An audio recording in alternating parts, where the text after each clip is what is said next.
Hello, hello, hello, and welcome back to another stream today. Today we're doing every Gen 6 Pokemon. I didn't mean to disappear for a week. I just meant to be gone for the weekend, but then on Monday my allergies started flaring up real bad. I didn't want to be like my voice, I don't know if you can tell, but I think my voice still sounds pretty bad, but it was a lot worse the past week, so I didn't want to be like sniffling into the mic, you know. It's a pet peeve of mine when other streamers do it, so I don't like doing it. And school also started, so it was a good time yesterday to focus on some homework instead of playing some Donkey Kong. But tomorrow I'll probably get back on some Donkey Kong because I've been wanting to do it. I gotta finish it. I gotta finish it. But anyways, Gen 6 Pokemon. The lowest amount of Pokemon they've ever added in a single gen. I'm pretty sure it's Kalos, which is pretty nutty.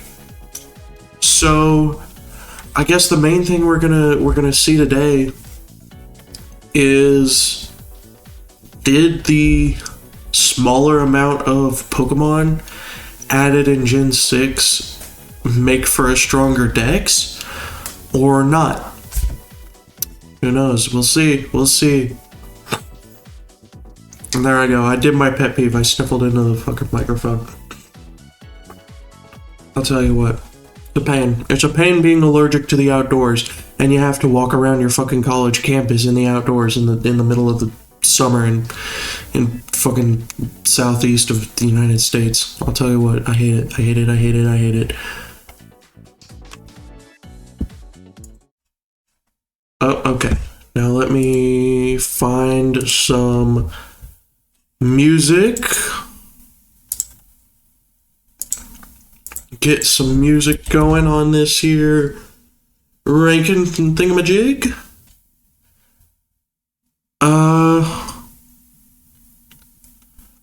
Let's see here.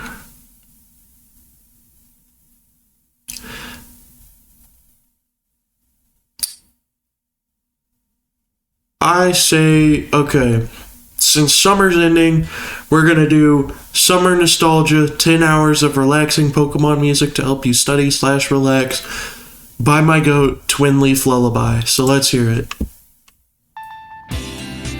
Big shout outs to Twin Leaf Butterfly for being the goat of uploading Pokemon music to YouTube.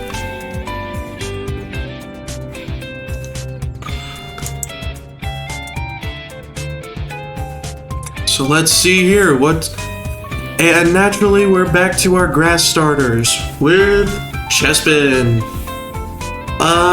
Chespin is... I'm gonna turn this down just a hair.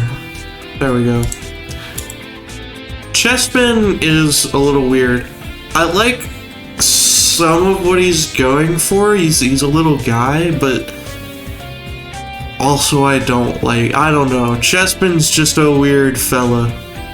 So I'm gonna put him at a solid B, above Roselia, because Roselia is also a weird little fella. And Quilladin. Is Quilladin in contention for worst middle stage evolution? I think it is. It's pretty bad. Especially when, like, the middle stages for Gen 6 are overall, like, the other two are pretty alright. Quilladin's pretty bad. So I'm gonna put Quilladin... Let's see here. Is it worse than Grotle? I don't think it's worse than Grotle. But I do think it's worse than Primflop, so I'll put it there. Man, the middle stage starters really aren't doing good, huh? And then Chestnut. Again, I like some of what Chestnut's going for. He's big and spiky. Very fitting first grass fighting starter. Is he the first grass fighting in general? He might be. Let me look that up.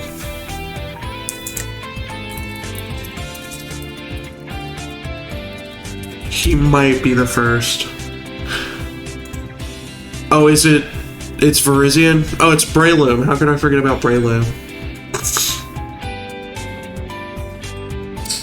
So it's Breloom, then Virizion, then Chestnut. So third overall, not too bad. Not too shabby. I think he works. I like his big old shield. It's pretty cool. I just think compared to the other starters, some of the other starters, he's just kind of on the weaker side. So I'm gonna throw him above Farfetch'd and call it a day. And then Finnegan. Cute little fox Pokemon. But it's also just kind of only a cute little fox Pokemon, and that's just it. Reminds me of Vulpix. Where did I put Vulpix? Right there. Okay, I'm gonna put it above both Vulpixes because I like Finnegan a little more. Because I like that its head is like 10 times bigger than its body. That's pretty awesome sauce. Then Braixen. Braixen was in Pokken Tournament for some reason that is unknown to me. So because it was in Pokken Tournament, I'm gonna rank it pretty high because I remember it being pretty fun to play in Pokken Tournament. So I'll rank it there.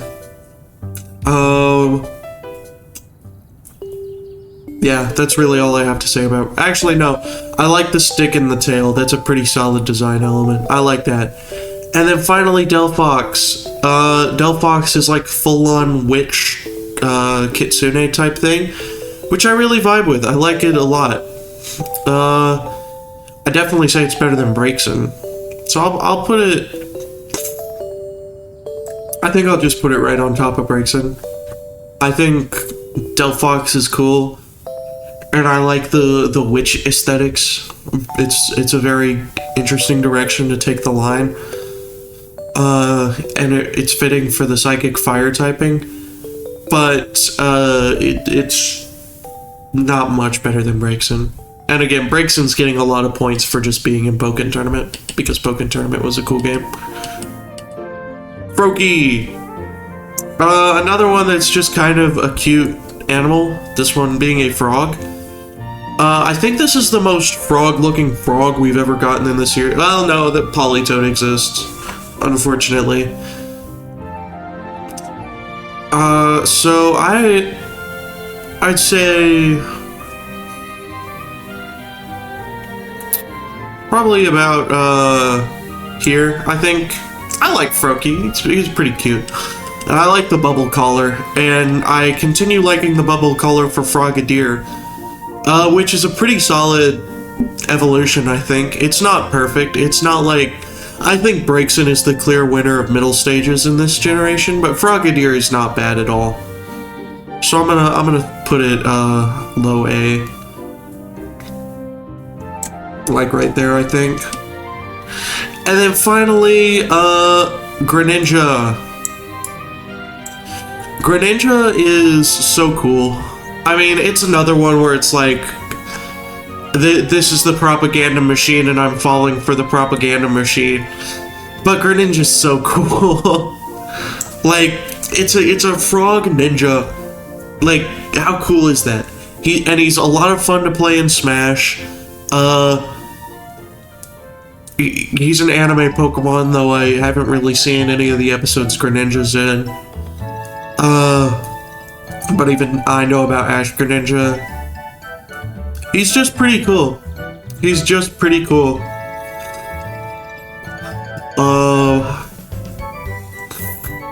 Sorry, I keep doing it. It's unconscious. I don't want to do it. I need like a box of tissues by my desk or something. I swear. But yeah, Greninja's just cool, and very fitting of the dark typing. And what I really like about this gen's trio of starters is that, all their secondary typings are super effective in like the opposite way of each other. So like psychic is they're super effective in the same way their main types are. So like psychic and fire is super effective. The psychic part is super effective against the fighting, and the fire part super effective against the grass. Grass fighting, the fighting part is super effective against dark, and the grass part super effective against water, so on and so forth. You get the point. It's very cool, and I like that a lot. And I can't remember if any other gen did it. I know Gen 8 didn't, because I'm pretty sure they all just retained their monotypings, and then did Gen 7 do it? I think Gen 7 did do it, because it's very super effective against Ghost. That's the only way. Except Ghost's not super effective against Dark, so never mind. Oh wait. No, but okay, hold on. Very super effective against Ghost. Let me see. Okay, so Gen 7 almost didn't, but they fumbled the bag with Primarina. But we're not here to talk about Gen 7. Here to talk about Gen 6. We're here to talk about Bunnelby, which might be the worst, like, Route 1 HM slave. I know HMs were gone by this point in the series, but I'm still gonna call them HM slaves.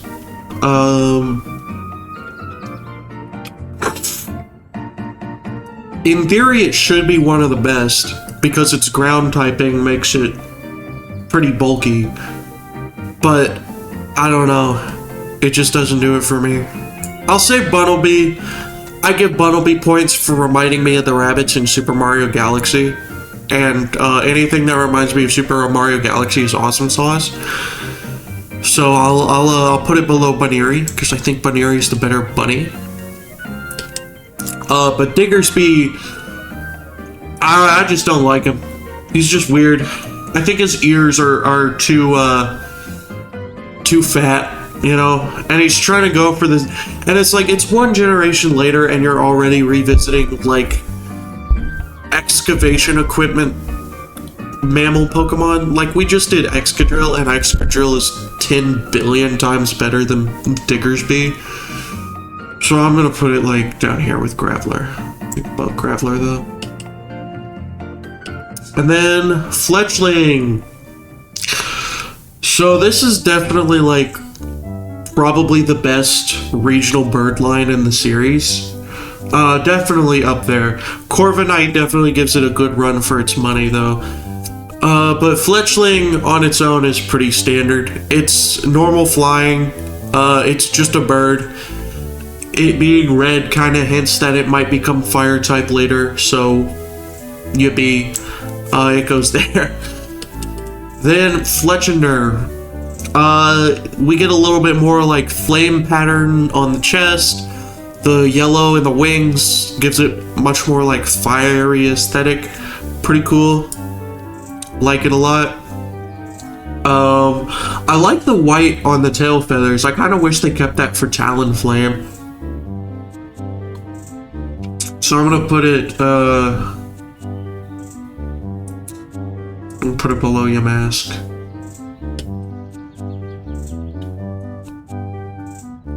And then Talonflame. We get full on like Firebird, Phoenix type imagery.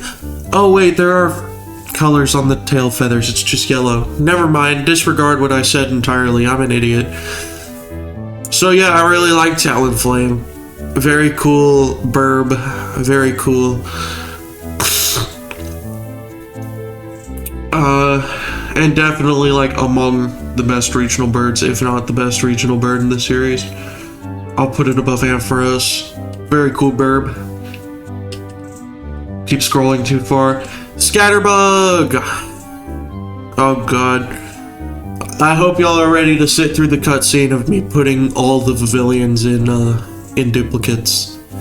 I don't know what Gen 6's obsession were with different colors, because they did it with Vivillon, they did it with Florges, with the entire Florges line, and then they did it with Furfrou. I guess because France or something. Except I've been to France, and I know France hates colors because they're miserable. You know, they just like smoking and drinking coffee at the cafes and making fun of foreigners. Which I can get behind the making fun of foreigners part. We kind of deserve it. But Scatterbug, Scatterbug, I think I liked a lot better when it came out. And then Blipbug came out and kind of did the exact same thing Scatterbug did, but better. So now Scatterbug's a little lower than I would rank it, but it's a cute little wormy thing. Then Spupa. I like Spupa just because it's in Smash. From what I remember, it's like one of the better Pokeballs you could get. I mean, obviously, it's not like what's the best Pokeball? I guess like Kyurem would be up there. You know, it's not like a legendary. It's not like from a Master Ball level of Pokeball, but Spupa's pretty cool. So I'm gonna give it a good old B tier. Actually, no. Where I put Scatterbug? Scatterbug's in B tier. I'm gonna give Spupa a good old A tier. Above Blossom, I suppose. Then Pavilion. I like what they're going for with Pavilion. You know, having all the unique patterns is very cool for a butterfly Pokemon. And it's cool to like kind of get your own personalized Pavilion, you know? Like the first Pavilion you catch is gonna be your favorite. I didn't play Gen 6, so the first Pavilion I caught was the pink one, the standard one. So yeah. But I think it's a very cool idea to have like a multicolored butterfly. It's hell for the plush collectors though, because you have to buy like 20 Pavilions if you want everything in the Gen 6 line, and it ups the number of Pokemon in the line by like fucking 20. It's so stupid. But that's gonna be a complaint for when I finally break down and buy them all, because like I said, I do want to do a video ranking all the sitting cuties, which, who knows? That may end up being years down the line when we get like Gen 8, Gen 9, Gen 10 Pokemon. Speaking of Gen 9 though, Mega Victory Bell. I like Mega Victory Bell a lot. I was a Dragonite defender, but I'm a Mega Victory Bell stan. I think he looks awesome. You know, he's just a funny little guy. Then Pavilion. I think the problem with Pavilion is that while the idea is cool, it's just, you know, the execution could have been better, I suppose. And it could have been used on a mon that, like, was a little bit more. I don't know. I just think doing it with a butterfly mon is cool, but doing it with the third, I think, butterfly mon is a little too late, you know what I mean? Or actually, it's the fourth, kind of? Do we count Mothim? Do we count Mothim as a butterfly mon? I think we do. It's close enough. It's basically the same. I wouldn't count Frostmoth as a butterfly mon, but Mothim, like, has the tropes, so I'm gonna count it. So the fourth, like, the fourth butterfly-like mon in the series is when they're gonna do the trope. And I understand they couldn't do it in the earlier gens because of technical limitations, but it just feels like a little bit too late, you know? And then Litleo. Litlio's just a cute little baby lion. It's kind of all I have to say about him. He's just kind of cute. I think Shuppet's cuter, though. The first fire normal type. I guess I could talk about that. First fire normal type in the series. There were a lot of first, like, blank normal types. Because I think Go-Go was the first grass normal, maybe? And I know Helioptile, Heliolisk. Machoke is the hottest man for Gen 6. It's true. Machoke is very hot. And I think Heliolisk is the first electric normal. I think it's the only electric normal, actually. So, a lot of first for normal types in Gen 6. I don't know why I'm supposed to care about new types getting paired up with the normal type, because now it's just, I don't know, they can't be hit by ghost types. Cool, I guess. Whatever. I don't know. I think, design-wise, the normal type kind of limits a lot of Pokemon. I feel like they could have gone a little crazier if they weren't normal types, which I would have liked a little bit more. Then, let's see. Pyroar, though. Put Pyroar above Liepard. I feel like that's fair. The lion can be placed above the leopard in the tier list.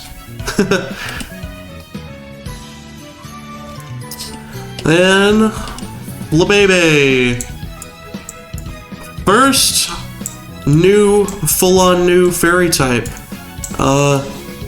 Of course, technically we've already done fairy types because there were a lot of Pokemon that were given the fairy type, during Gen 6, post-Gen 6, however you want to say it.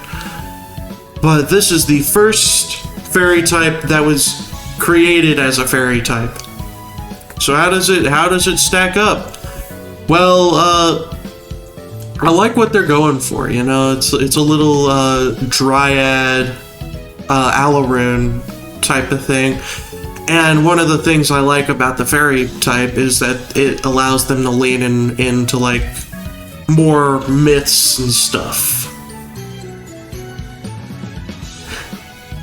Zygarde will not be first, I can tell you that much, but I do like Zygarde.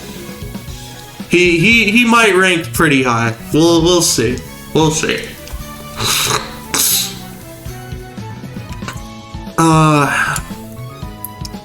But Flabebe itself is obviously just kind of the basic one of the lot, of course. Although I think I prefer it to Floette. I kind of like that it's sitting on top of the flower instead of holding the flower. I think it makes it cuter. So I'll put it above Mankey. That's where I'm feeling. That's what's calling to me right now. Then Floette. Like I said, I think I prefer Flabebe sitting on top of the flower to Floette holding the flower. But otherwise, there's not, like, too much difference in their design for me to really rank them, like, independently. They're both pretty solid. And I can totally see somebody saying Floette's better because they like the holding of the flower better than sitting on top of the flower. And then Florges. Florges kind of blossoms, pun intended, into really fully embracing the Alaroon Dryad trope of being this kind of like elegant woman that is the flower. Now, because now Floette has evolved to become one with the flowers. So that's pretty cool. And I think she's gonna go, like, I think up here above Wingull. I think that's what's calling to me right now. For Miss Florges there. Let's see, Skiddo.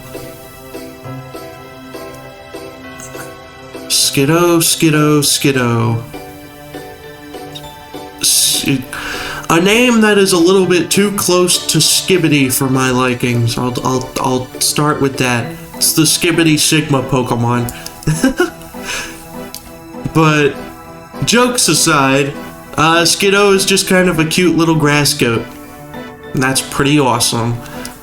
So it can go above the Darumaka. I think that's fair.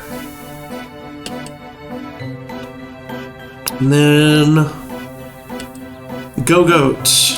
Go-Goat's another one that's in Smash, and Go-Goat is awesome in Smash. It's a lot of fun to just kind of get on the back of Go-Goat and just ride around. It's pretty awesome. Aside from its Smash appearance, I have never once thought about Go-Goat ever, independently. It's pretty alright though. I like the bush around its neck and on its back. So I'll give it a good old A tier for that. It definitely can go above Saw's Buck, because they're doing similar things, but Go-Goat's a goat instead of a deer. And I don't know, goats are better than deer, I guess. Pancham. I like Pancham a lot. Leans into kind of like the delinquent trope, which I think is always a good trope to include with the fighting type.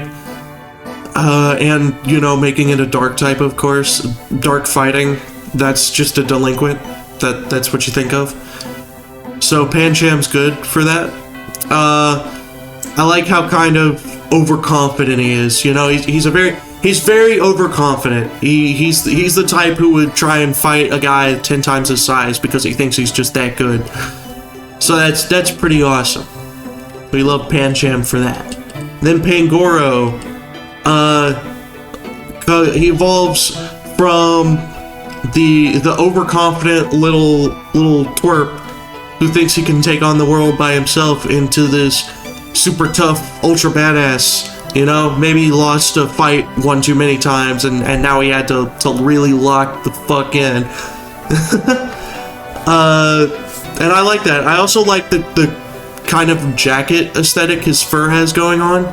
Reminds me a lot of like Jotaro Kujo, who of course, that's kind of what a lot of delinquents are based off of in Japanese media, is Jotaro.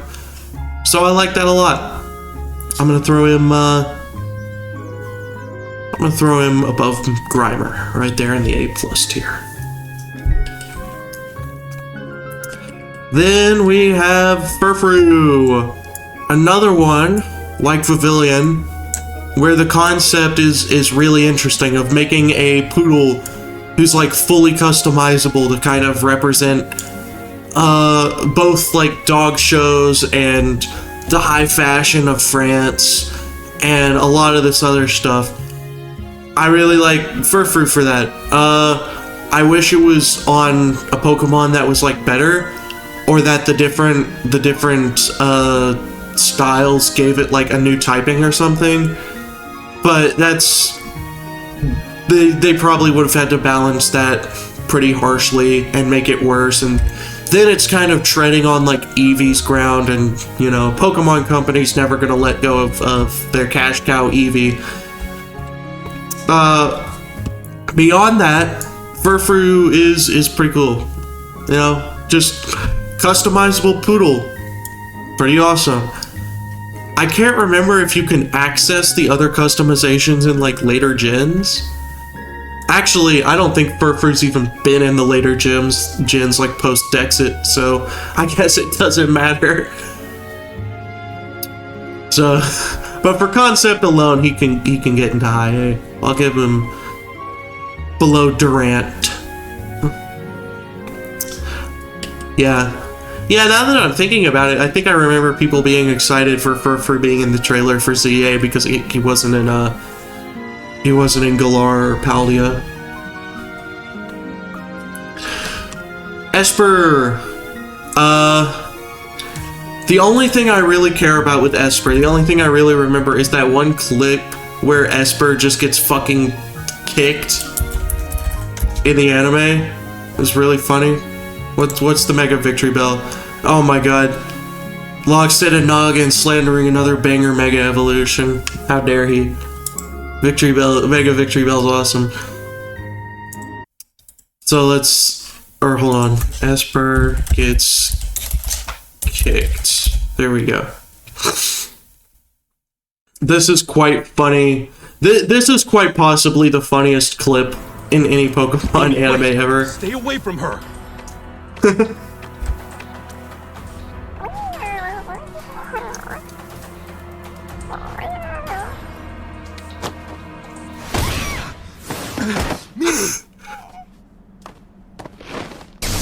Like, Esper just gets fucking yeeted.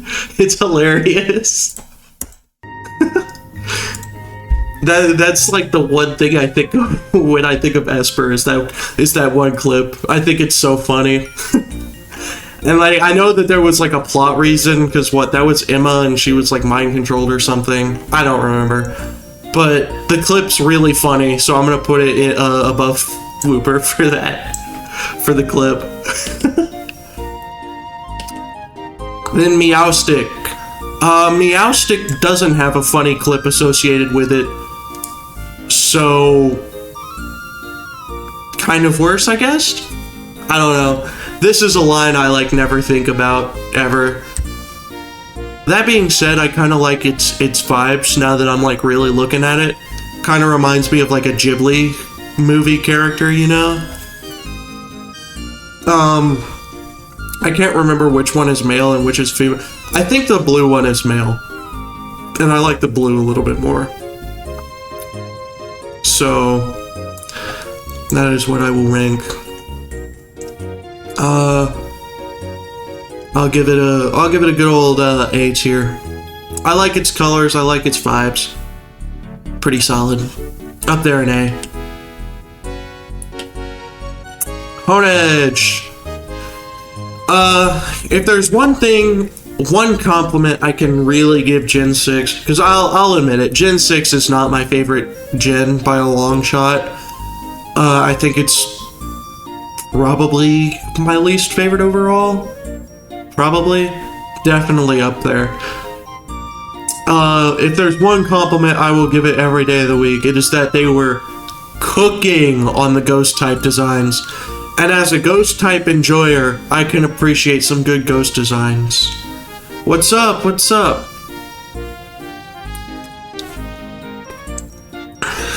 And Honedge is certainly among the good ghost type designs. I like its little face, its little angry face on the blade. I think that's just kind of silly. So I'll give it an A+ for being a little silly. I'll put above nose pass. There we go. And then DeBlade. Who's DeBlade? You're DeBlade. And I mean, DeBlade is just more Honedge, you know? It's just Honedge times 2. What's there not to love? It's still got everything about Honedge. It's just a second one, and also pink now. And I like this color, this shade of pink more than the shade of blue. So that's even more added goodness to DeBlade. And he's still got the goofy face. So that's awesome sauce. And then we have Aegislash. Aegislash is awesome. I love Aegislash. They trade out the kind of goofiness of Honedge and DeBlade into just being this really sick sword design. I don't think I can in good conscience rank it S+, because I would say Call of Egregious is better. But it is still a very cool Pokemon design. And he was in Pokken Tournament.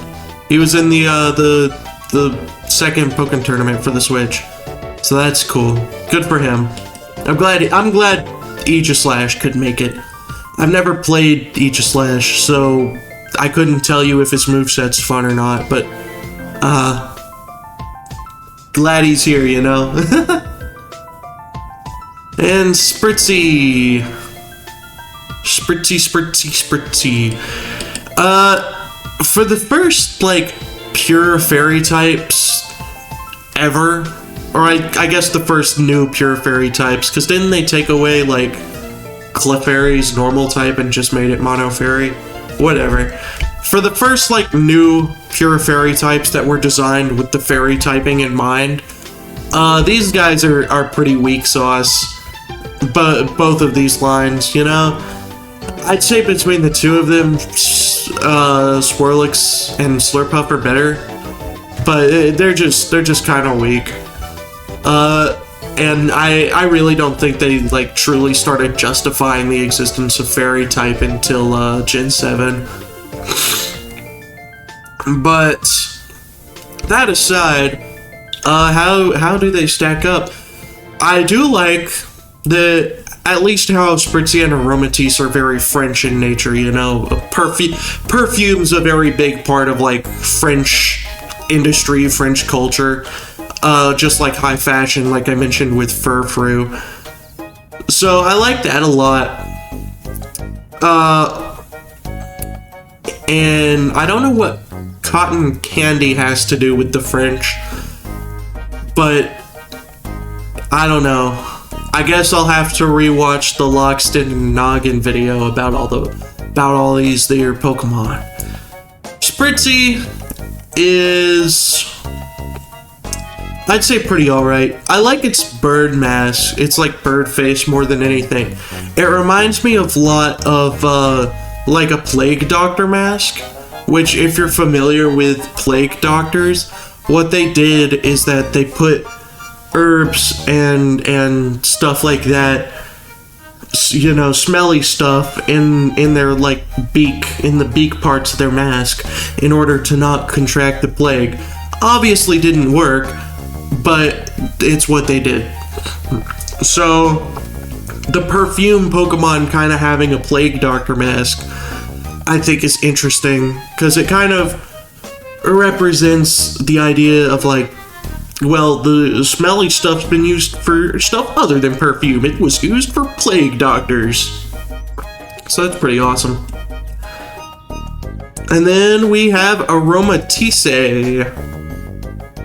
Aromatisse, or Aromatisse, I don't know which is which, I like a lot less. I don't know, there's something about like the way its body is built, just I don't like. It's weird. Matter of fact, yeah, it's really going down the more I look at what's in B tier. I think it's a D tier, actually. Down here with like Ramble, yeah. It just does not speak to me at all. It's weird. Like it reminds me of a mothball, and I don't know why a perfume Pokemon's a mothball, but it sure is. I'm sure there's some like French dress or French thing that it's supposed to be, but I don't know it, therefore it's bad. Didn't get the reference, therefore. Swirlix. Again, I like Swirlix a lot more than I like Slurpuff. As a matter of fact, I would say it's pretty comparable to Spritzy. I like that it looks more like a cotton candy stick. It's just pretty funny. It's just pretty silly, goofy Pokemon. And then Slurpuff. Slurpuff's alright. It's like a little cotton candy clown, but it's doing the clown thing a lot better than Mr. Mime. So I'll give it points for being a better clown. You know what I mean? I'll put it after Dawn Fan. This'll just be like the pink zone. Then we have Inkay. I do remember James having an Inkay in the anime, so that's pretty cool. I can't remember if I didn't watch many episodes of the Gen 6 anime, so if James's Inkay didn't do anything, well then it didn't do anything. And if it was like super integral to the plot, then I don't know. But otherwise, Inkay's just a cute little squid. One of the things I really liked about Gen 6, or at least like the latter half of Gen 6's decks, is that they were going all in on like different animals that they hadn't done before, like squid and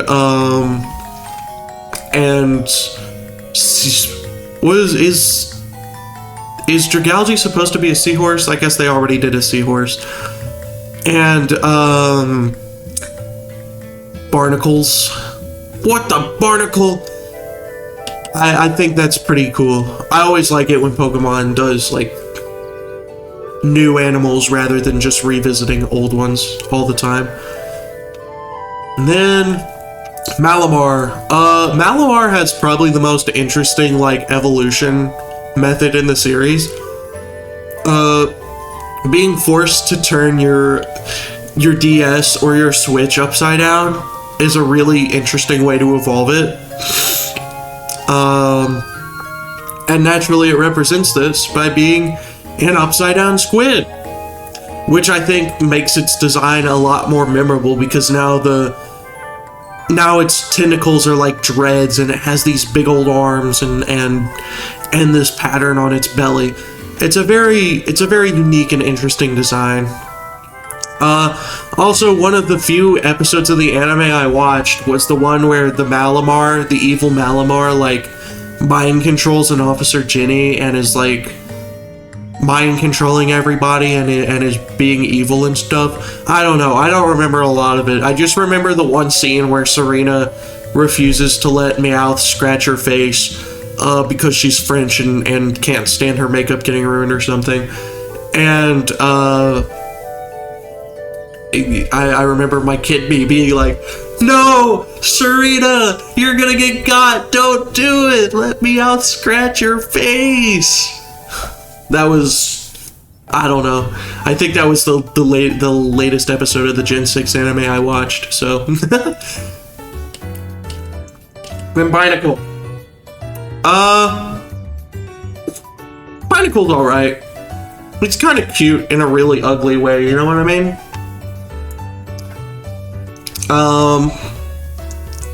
I don't know.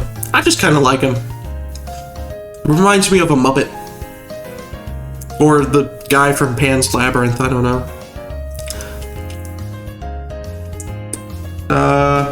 We'll put him above Lily. Actually, no, I'm not. I'm putting him below Paris. I thought about it and changed my mind. Barbaracle, though. I really like Barbaracle. I think he's really cool. He's kind of similar to Machamp in the way he's got like 4 arms, but he's got eyes on his hands, so he's also like the dude from Pan's Labyrinth again. And it's also kind of like Magneton in the sense that it's like multiple binacles combining together to make one big old Barbaracle. You know, and I like the Pokemon that combine to just form a different Pokemon. I think it's unique.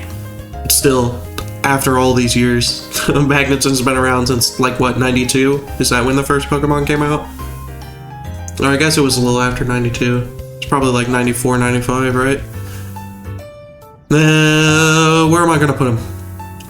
I think above Stoutland is how I'm feeling right now. I like Barbaracle. He's just a cool fella. Cool fella. Then Skrelp. Hold on. I gotta pull up the clip.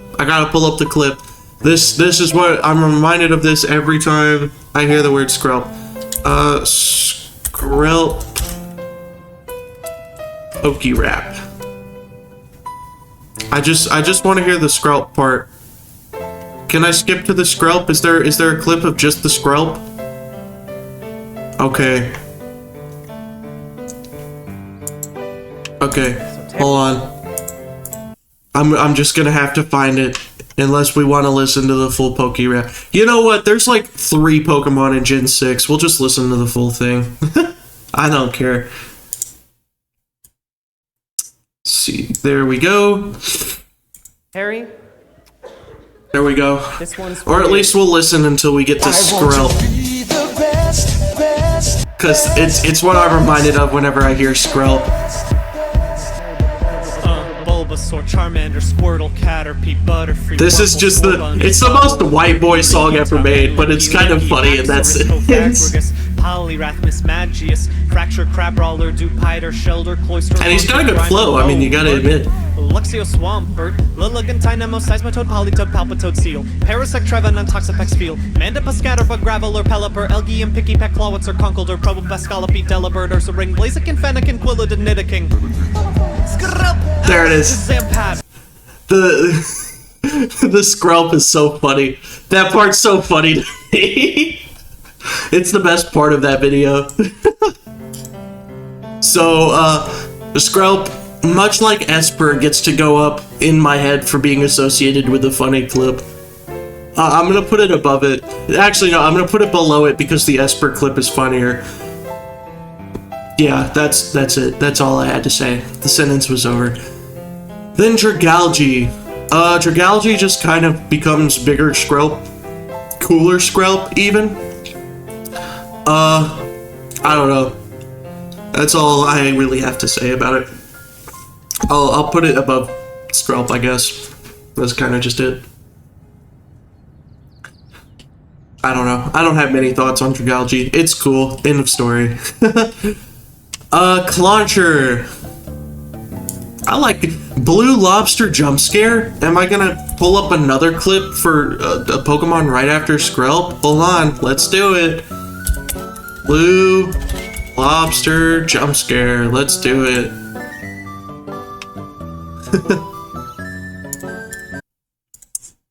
Let's do it.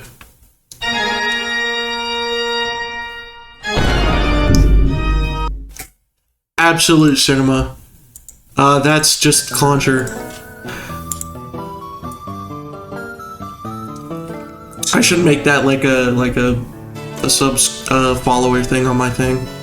The Blue Lobster jump scare, because I find that to be pretty funny. There we go. Zoom back in. Other than being a blue lobster and therefore capable of jump scares, I don't really have much opinion on Clauncher. I'll put it above Horsey, I guess. Then Clawitzer. Clawitzer's cool though. It's just kind of this lobster with this big fuck off cannon arm. You know? Clauncher doesn't even evolve itself. The claw is the only part that evolves. I also like that it kind of looks like a Gyarados. You know, one of the things I really like about the later gens of Pokemon is that they put a lot of thought into like the ecosystem of Pokemon and how they interact. So you have stuff like Clauncher of kind of scaring off predators by having a big arm that kind of looks like a Gyarados, you know? Stuff like that I find really cool. And I think it's important for a game like this that's so like heavily focused on zoology, even if fictional zoology, to kind of have a focus on the ecology of the Pokemon world like that. It really, you know, it does a good job of immersing you in the world. So, this is Helioptile. This is Helioptile. They have such hard names to pronounce. Like, I struggle pronouncing their names, and I don't know why. Helioptile he's just a pretty cute little lizard fella. I like it. I like him being a cute little lizard. I'll put him above Castform because I like lizards a lot. And then Heliolisk. Such a hard name. It's the double L. The double L. They did not have to do the double L, but they did. It's messed up. Pretty decent. I like it. Again, I feel like the normal typing kind of limits the creativity of a lot of the Pokemon in this gen, like Pyroar, like Heliolisk, like maybe even Noivern, Go-Goat. But Heliolisk is cool. One of the things I do not like though is that in like the art and the sprites, a lot of the time his neck flaps are down, whereas the most interesting part of him is when his neck flaps are up, because he looks like that one dinosaur that killed Newman in Jurassic Park. I know his name isn't actually Newman, but I remember the actor from Seinfeld, so... And he's Newman. Then we get to the fossils. Is this like the best line of fossils in the series? It's definitely up there. Like, the only ones I can think of that are really like better are like Gen 8s. Or like on the same level at least, are like Gen 8s and Gen 1s. Maybe Gen 3s because of nostalgia, but I don't know. I think I may have actually just named every gen that had fossils besides Gen 5, so there you go. And Tyrant, small little T-Rex fella. I mean, what more do you have to say besides that? He's kind of cute, but also, you know, he's trying his best to be intimidating, you know? Like, he's trying his best. And I vibe with him for that. And then Tyrantrum. I mean, you know, we're finally getting a full-on T-Rex Pokemon. For what, in 20 years, it took them to do like a full-on T-Rex Pokemon. And I think Tyrantrum was worth the wait. He's really, really cool. It's super biased because I just like T-Rexes, but like, Tyrantrum's just that guy. He's just that guy. You know? I love Tyrantrum. Then Amora. I think Amora is cool. I like how this line has like the Aurora theming to kind of tie into its ice typing. You know, I think that's a very interesting way to take like a Brontosaurus, Brachiosaur, whatever you want to call it, a sauropod. So I'm gonna put it just below Tyrant. And then Aurorus, I've heard a lot of people say they don't like the fins, but I really like the fins. I think the fins make it very, like, pretty, you know? It's a very, like, elegant design. So I'm gonna put it with its elegant compadres with Superior and Togekiss.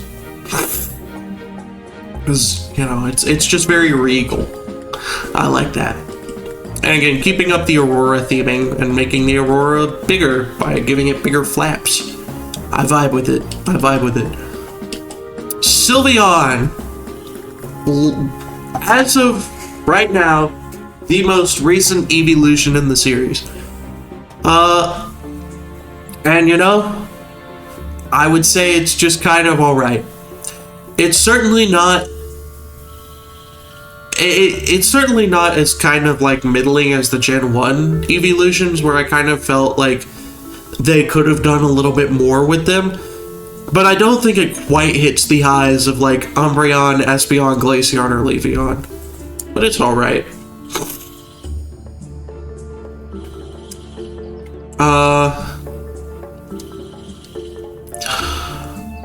I'll give it like under Arcanine, top of A.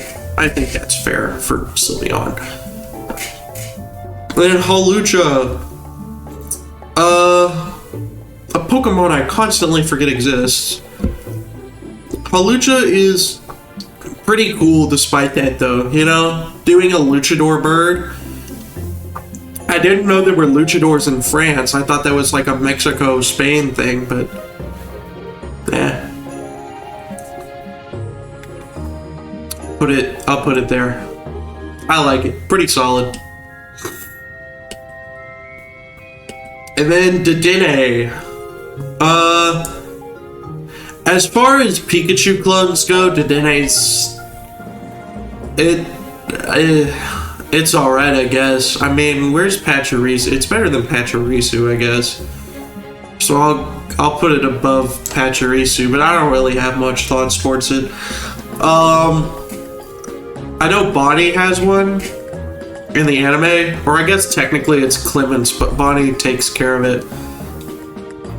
But like I said, I didn't really watch the anime, so, or at least the Gen 6 anime, so I don't care that much.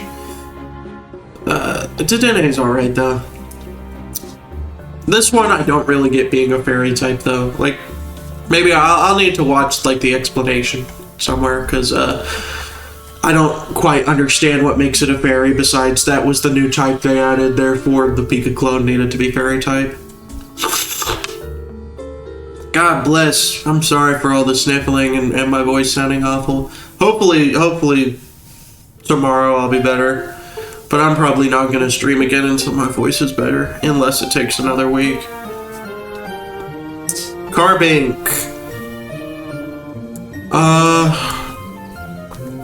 Carbink's cool. Although I think it's weird. I think it's a big missed opportunity because it's like, this Pokemon so obviously is supposed to evolve into Diancie. Like, I think it's even mentioned in Diancie's lore that a Carbink just randomly became a Diancie. I don't understand why it didn't just evolve into Diancie. I don't get it. It does not make sense to me. So, I'm gonna rank it low because of that, because it should not be a single stage. It just shouldn't. Then, Gumi. Or wait, those are regionals. Gumi is just a little goo. Just a little goo guy. But it's a very cute little goo guy, so I'm gonna rank it above Grimer. Because it's cute. Actually, I'm only gonna rank it above Alolan Grimer. Below Ditto. I think Grimer's better for what it represents. Sliggoo. Sliggoo's just like a solid middle form, you know? We're starting to get like the elements of Goodra, you know, it's the slime is starting to form more into like an anthro type deal. But it's still kind of slimy. So I like it, and its antennae are starting to grow. Yeah, it's just a solid middle form. So I'll put it above Gulpin. I'm just gonna rank all these guys around the other slime. Hisuian Sliggoo, though, I do not care for. It's Sliggoo's head sticking out of like a hockey puck, you know? Like, why, Sliggoo, what are you doing in there? Get out. Why are you in there, Sliggoo? What's going on? Hey. Hey, yo. Sliggoo's still cute, though, so I'll rank it above Goodbite. Then Goodra's one where it's like, it's really, really cool, but I think it's just Mono Dragon, and I really don't understand why. This gen introduced the Fairy type, so there's already precedent for adding a lot of Fairy types, or there should be, and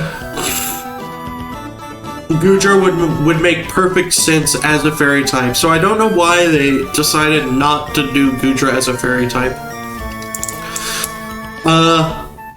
That being said, Goodra's pretty cool.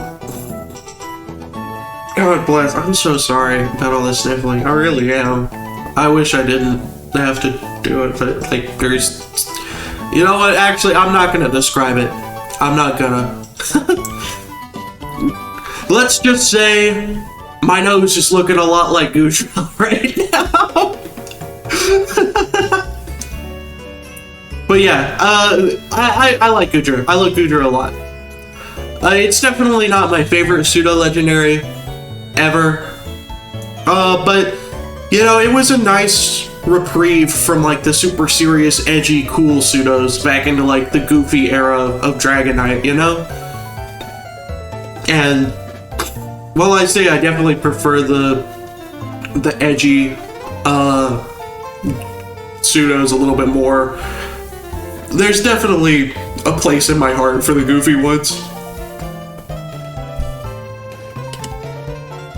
Has there even been a pseudo that's ranked outside the S or S plus tier? Let's see, Goodra, Dragonite, Tyranitar is somewhere up there. Yeah, T-Tar. Metagross. Oh, Salamence. Salamence is the only one. Poor Salamence. Then Hisuian Goodra. I like that it's more of a snail now. That's a pretty cool idea, I guess. I still like regular Goodra more, but the difference isn't really enough to separate them, so I'll just put them there. Klefki, the key ring Pokemon. It's just kind of a silly, goofy design, you know? This is one of the ones that people kind of point to as like, oh, Pokemon, the designs are lazy now. The designs suck now. It's like, I don't know. It's just a cute little key ring, man. Have you no joy or whimsy? Like, it's just a key ring. Just a silly little key ring. So I like it. I like it. I'm gonna put an A tier. I like the silly little keyring. I'll put it above Blitzel. Then we have Phantom. Phantom's a cute little ghost. I love Phantom. You know, the head and the log, I like a lot. As a matter of fact, I'm gonna do something crazy and put it above Litwick. I think it's cuter than Litwick. You know, it's a very shy ghost. It's like Casper the Friendly Ghost, but if he was in a tree. I like that. And then Trevenant. Trevenant is the clear winner of the Ghost type award of Gen 6. Trevenant is awesome. Like a big possessed tree monster. That's so cool. That's such a cool idea. I love Trevenant. So I'm gonna put him above Corphish.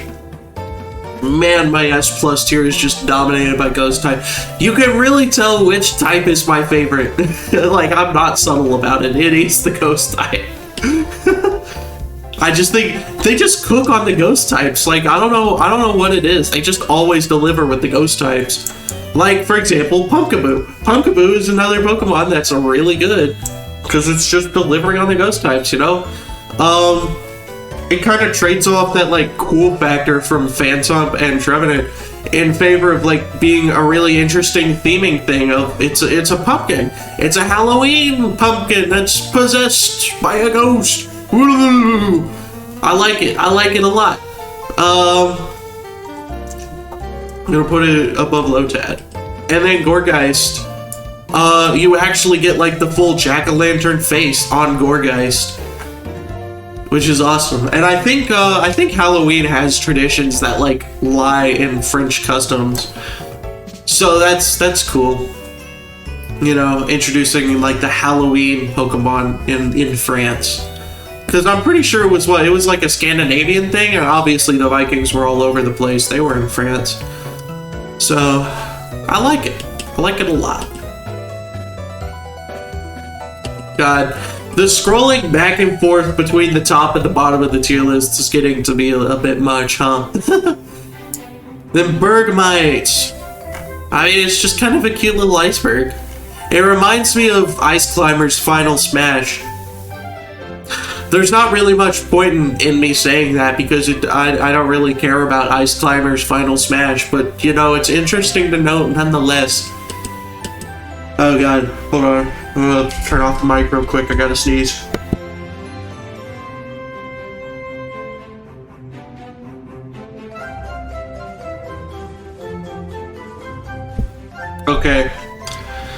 Okay, it was one of those fake sneezes where it's like you really feel like you're about to sneeze and then you just don't.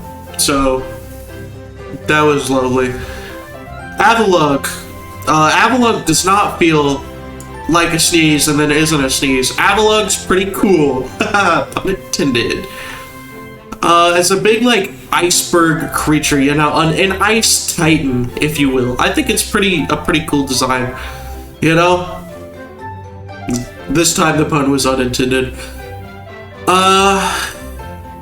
You know, it's big and monstrous and does a good job at like capturing. Oh, like this is a big old iceberg.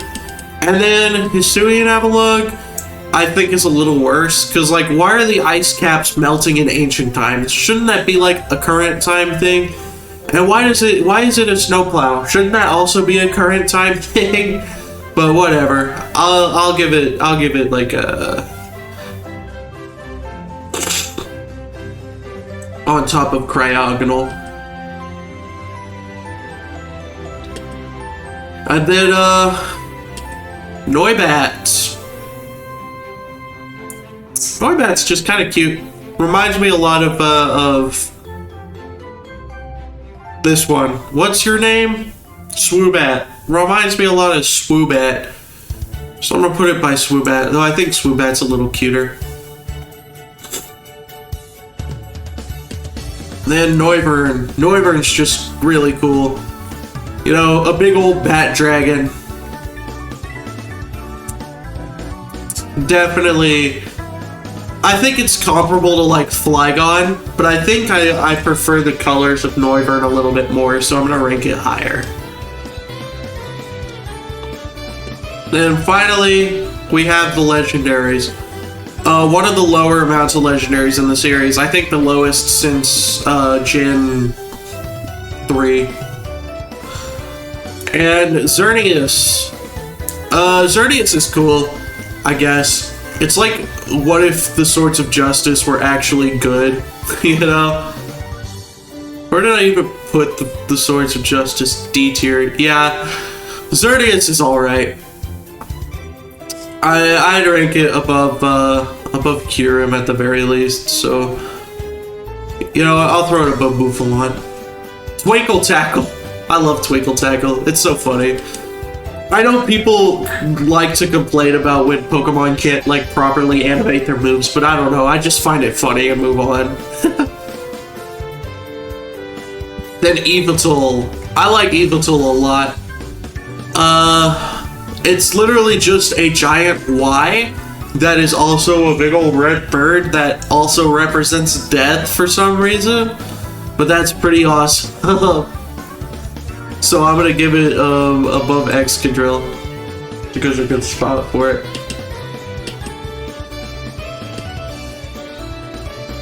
Then Zygarde. I'm gonna rank this Snake Zygarde for him because I like it the most of all the Zygardes. Zygarde's cool. It's certainly no Rayquaza, and I feel like they were trying to like recreate Rayquaza. Is it Rayquaza or Rayquaza? I think it was confirmed Rayquaza. They're certainly trying to like recreate Rayquaza with Zygarde. You know, the whole like defender of life and earth and nature. That's a very Rayquaza thing, and I think Rayquaza's just better. But Zygarde's still cool, and I like the concept of like it's a million tiny little cores that are kind of powerless on their own, and then they form together in this big old kaiju, you know. So that's a cool design trope element thing. God, my voice is just getting worse and worse. Holy shit! I'm putting it above Duskull.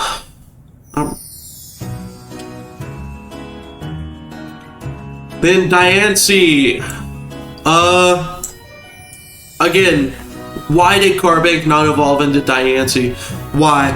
I'm not gonna hold that against Diancie. It's a Carbink problem, but it's still just why. As far as like the little whatever they're called, the Mew likes are like, I think Diancie's one of the best ones. You know, I really like it being like a crystal rock creature thing. I think that's cool. The only Gen 6 Pokemon to get a Mega as well. Obviously, I'm not ranking the Mega evolutions, so that doesn't really pertain to the ranking in any way. But, you know, something to note. Something interesting about it. Hoopa! I like Hoopa a lot, you know? It's a really cool way to do, like, a devious trickster gen. Yeah, I just like it. It's just a little trickster. And I can't remember if Hoopa is the Mew-like or if Diancie's the Mew-like. I'm pretty sure it's Hoopa. But I don't know. But if Hoopa is, or I'm pretty sure it's Diancie, but I don't know. If Hoopa is the Mew-like, then Hoopa is like the best Mew-like in the series. So, yeah. And for those who maybe are like unfamiliar with the term Mew-like, it's a term I use to describe the mythical Pokemon they add in each generation, where all of their stats are exactly 100, and they're kind of similar to Mew. In order of generation, the Mew-likes are Mew, Celebi, Jirachi, what was the Gen 4 one again? Hold on, it was Shaman. Shaman, I think. I'm pretty, or wait, no, it was Manaphy. Manaphy, Victini, pretty sure Diancie. I can't remember if there was one in Gen 7. There might not be. I don't think it was. It would have to be either Magearna or Marshadow. So I can't remember which. And then Gen 8 just straight up didn't have one because Gen 8 had no legendaries. And then I don't think Gen 9 had one either. I think Gen 6 is like the last time they really did them. Gen 5 or 6. But anyways, Volcanion. For the first fire water type, Volcanion's pretty disappointing. I don't even know what they were doing. This is like Heatran levels of how are you a legendary / mythical, bro? What are you doing? I like it much like Heatran though, and I'm trying to find Heatran. I can't remember where I placed it. But much like Heatran, I really like its design. I think it's really cool. Oh, Heatran's in C. Okay, yeah. Much like Heatran, I like its design. I think it's got a cool design, but it's just like, why are you mythical, bro? What is going on? And it's even worse than Heatran because I think Heatran's just legendary, meaning you can like obtain it in the game and it's fairly easy to obtain. Volcanion is only in drop events, so it's like, who cares, bro? Volcanion is such a nothing Pokemon, and I wish it wasn't, because like fire water is such an interesting type combination, and it could be so much more. But anyways, yeah, that's Gen 6. Relatively quick and painless, apart from the pain of having to listen to my sick ass voice the entire stream, but neither here nor there. Yeah. Tune in next week for Gen 7. Tune in whenever I start feeling better and my voice isn't like this, you know, awful, for when I get back on Donkey Kong.